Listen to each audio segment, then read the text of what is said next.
I'm back on board with Merab.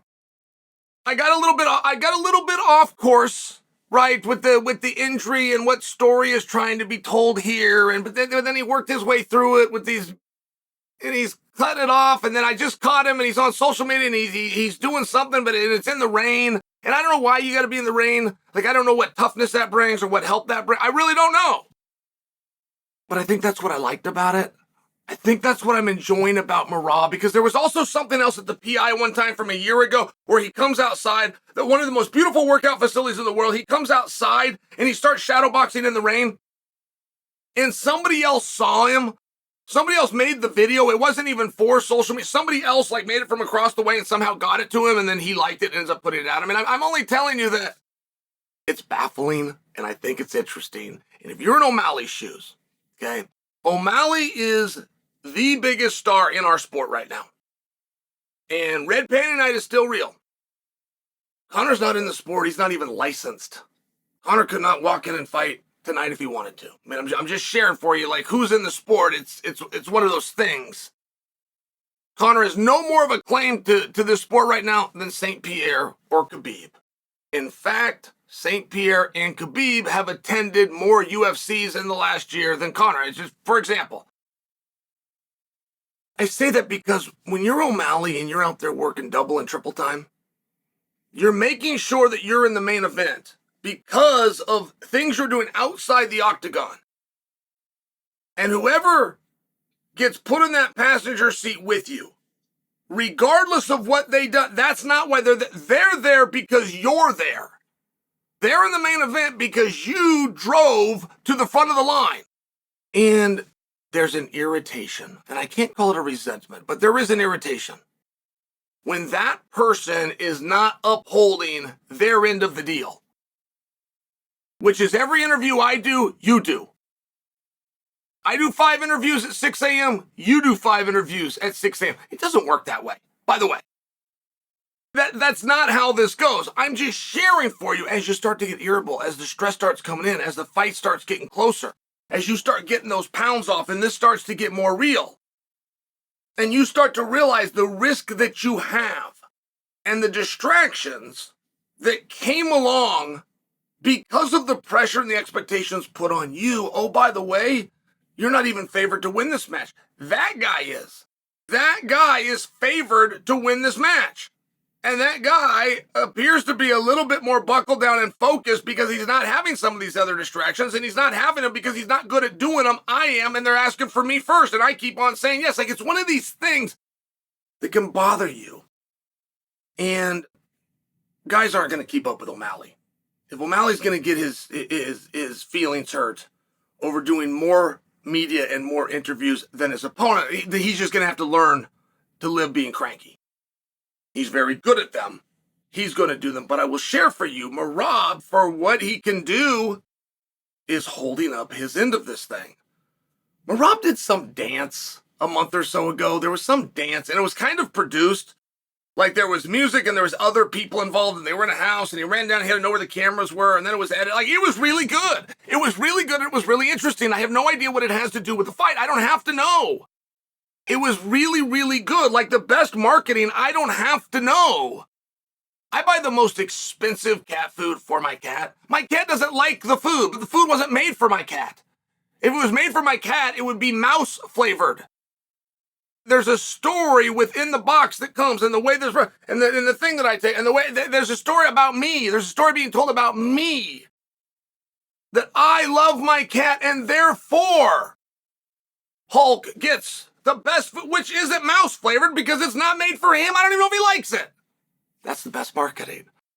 I love that I don't know why Merab is in the ring. I love that I don't fully understand why he thought people should have any business that he had a cut. I like that it appears he does not have health insurance, or at least doesn't know how to file a claim because he removed the stitches himself instead of going to a doctor. Like, that's interesting to me. It's interesting. I like that he did a dance. I wonder whose idea it was to do the dance. I wonder if he got permission for the soundtrack that he laid over the dance that he posted on the internet, or if he just stole that and figured the copyright people were not going to come after him. Like, that stuff's interesting to me. I feel like Merab is upholding his side of this. And when I look at it, by the way, I do think the odds makers are wrong. and I haven't checked the line today. I'm giving you a line from Miami at 299. Sean O'Malley went out and put on the single best performance of his career. And you know what? It's going to be hard to outdo that. Sean O'Malley is going to have a very hard time ever looking better than he looked at 299. He put such a gap between, he doesn't have to look as good ever again. That Sean O'Malley that Cheeto Vera had to deal with can beat anybody. Anybody. But can you duplicate it? And a lot of people thought, no, a lot of people thought he's just having a good night. This is a one-off. He looked that good. He looked that good that it was almost unexplainable. And that night, a line came out on DraftKings. And it had Merab as a 2-1 favorite over O'Malley. I was very surprised by that. As a matter of fact, it opened at a 2.5. Are you guys aware of that? Merab after 299, after post the best performance of O'Malley's career, the single best performance of any 135-pounder in history.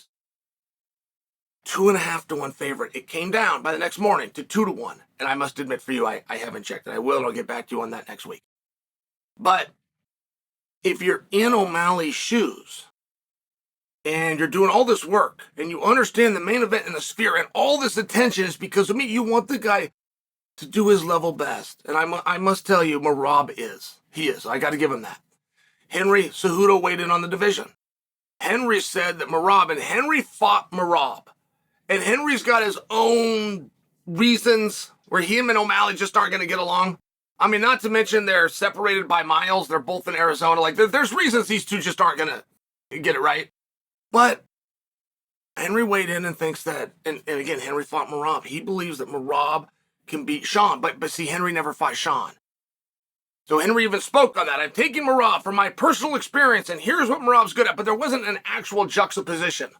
He had never felt Sean.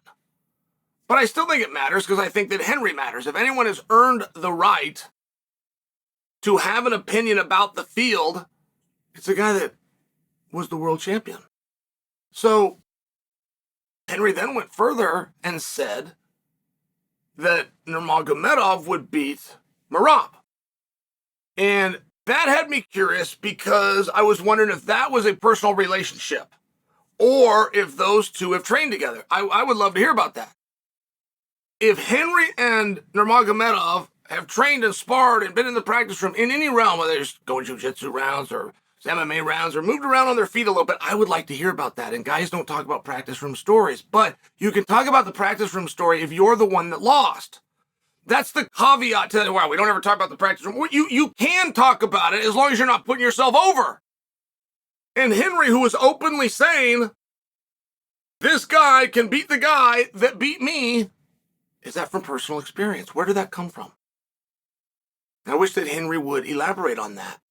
And either way, I feel that O'Malley, as the biggest star, who's the hardest working guy outside of the cage that division has ever seen in a top 5 in the sport's history, he might be number 1. He is a top 5 in history, hardest working guys outside of the cage. For him to have landed this rocket ship in this position and whoever gets in the passenger seat, and now you're telling me that my own partner believes that he's 2.5 times more likely to lose than it is to win. And even if he wins, he draws into a guy with a similar disastrous style. That is a lot for a young man to take on. But that seems to be exactly where O'Malley does his best work. That seems to be when that house is on fire and he's right on the edge and people aren't believing him and he's got to stay sharp. And if he's not sharp, he's going to fall into a bed of needles. Like that seems to be where Sean O'Malley performs his finest.